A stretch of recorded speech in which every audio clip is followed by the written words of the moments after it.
Selamat pagi murid-murid ibu yang ada di rumah. Tetap jaga kesehatan ya. Nah, hari ini kita akan mempelajari materi tentang memahami materi puisi. Oke, nah puisi yang ada di layar merupakan puisi yang akan kita analisis nanti ya. Tujuan pembelajaran hari ini adalah menganalisis suasana, tema, dan makna beberapa puisi dalam antologi puisi. Dengarkan ya. Karena dari penjelasan ibu ini akan ada soal-soal yang harus kamu jawab di akhir pembelajaran kita.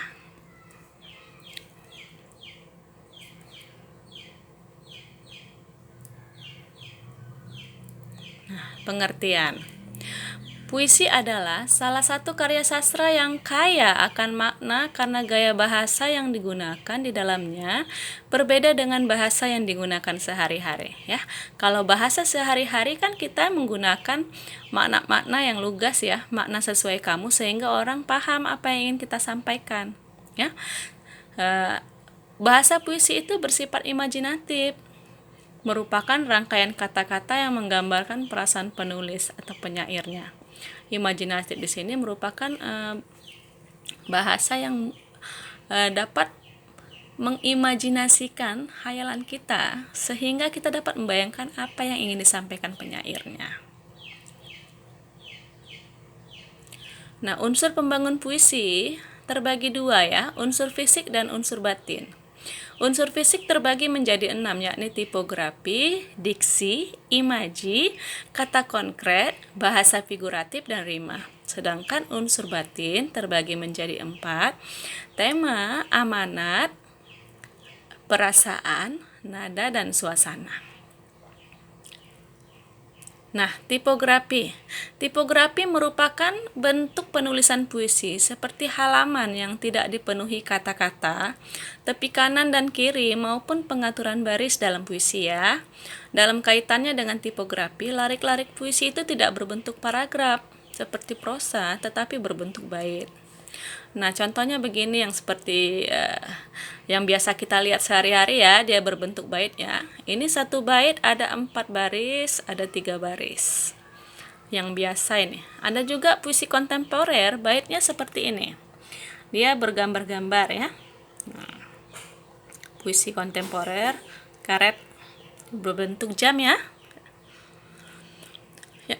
Diksi merupakan pilihan kata yang dilakukan penyair dengan mempertimbangkan segi makna, susunan bunyi atau hubungan kata tersebut dengan kata-kata lainnya dalam baris dan baitnya.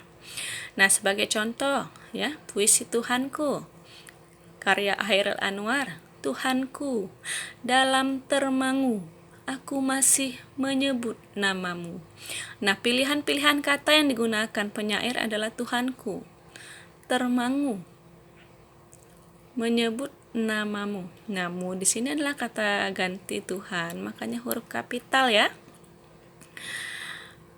Termangu di sini menggunakan bahasa-bahasa klise ya. Termangu. Kenapa tidak menggunakan kata termenung? Karena penyair ingin menyajikan kekuatan bahasa sedemikian rupa dalam puisi sehingga estetikanya sangat jelas terlihat ya. Imaji. Imaji merupakan susunan kata atau susunan kata yang dapat menimbulkan daya hayal atau imajinasi sehingga pembaca seolah-olah melihat, mendengar, merasakan sesuatu yang diungkapkan penyair. Nah, kalau imaji contohnya begini. Karangan bunga. Ini dari kami bertiga. Pita hitam pada karangan bunga. Sebab kami ikut berduka bagi kakak yang ditembak mati siang tadi.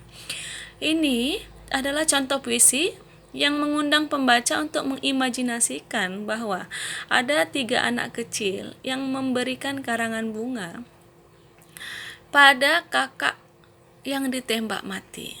Mereka menyatakan berduka gitu ya. Kita mengimajinasikan, oh ada 3 anak kecil, mereka membawa karangan bunga sebagai tanda berduka untuk kakak yang ditembak. Jadi kita mengimajinasikan kondisi yang ingin digambarkan oleh penyairnya ya. Kata konkret itu adalah kata yang dapat membangkitkan imajinasi pembaca. Kata-kata harus dikonkretkan atau diperjelas sehingga pembaca dapat membayangkan apa yang dituliskan penyair secara jelas. Peristiwa atau keadaan yang dituliskan penyair. Nah, bahasa figuratif merupakan majas atau bahasa kiasan yang digunakan penyair untuk mengatakan sesuatu dengan cara membandingkannya dengan hal lain. Tapi Ibu tidak menjabarkan majas ya. Kalau majas nanti ada pertemuan berikutnya ya. Nah, di sini kita fokusnya kata kiasan saja. Makna kias atau makna yang tidak sebenarnya atau bukan makna sesuai kamus ya. Contoh, aku ingin mencintaimu dengan sederhana, dengan kata yang tak sempat diucapkan kayu kepada api yang menjadikannya abu. Penggunaan bahasa figuratif tampak jelas pada larik kedua dan ketiga ya, dengan kata yang tak sempat diucapkan kayu. Ya, kayu tidak bisa berkata, maka di sini ada majas atau ada makna kiasan pada larik-larik puisi ini. Rima. Rima adalah pengulangan bunyi pada puisi. Hanya pengulangan bunyi ya. Selain rima dikenal juga ritme, yang artinya pengulangan kata, frasa, ataupun kalimat dalam bait-bait puisi. Berdasarkan jenis bunyi, rima dalam puisi terbagi dua, yakni rima asonansi dan rima aliterasi. Rima asonansi merupakan pengulangan bunyi vokal pada larik puisi a, i, u, e, o ya. Sedangkan rima aliterasi merupakan pengulangan bunyi konsonan pada larik puisi selain bunyi vokal ya. Nah, contohnya, bulan gendut itu menatapmu. Aku melihat bulan gendut mengapung di langit. Bulan itu berwarna kuning. Bulan itu menatapku, menatapmu. Bulan itu kini mengapung di mataku. Nah, kalau kita lihat rima hanya fokus pada pengulangan bunyi. Nah, untuk melihat dan gendut ada pengulangan rima aliterasi T, konsonan T. Begitu juga dengan yang di akhir larik, langit.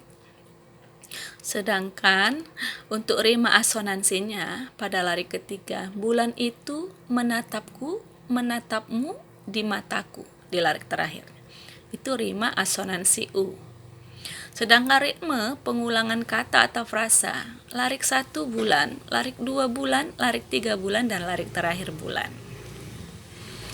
Nah, untuk struktur batinnya, yang pertama tema. Tema adalah gagasan pokok yang diungkapkan penyair dalam puisinya. Tema ini menjadi kerangka pengembangan sebuah puisi. Yang kedua, perasaan.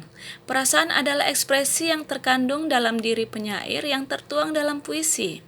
Misalnya kagum, gelisah, marah, dan lain sebagainya. Yang ketiga, nada dan suasana. Nada dan suasana puisi saling berhubungan.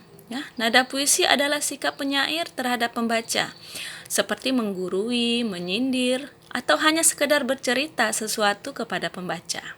Sedangkan suasana puisi adalah akibat yang ditimbulkan puisi terhadap jiwa pembaca, seperti perasaan iba, prihatin, kusuk, damai, dan lain sebagainya. Amanat merupakan pesan yang ingin disampaikan penyair kepada pembaca. Nah, demikianlah penjelasan Ibu mengenai struktur batin dan struktur fisiknya ya.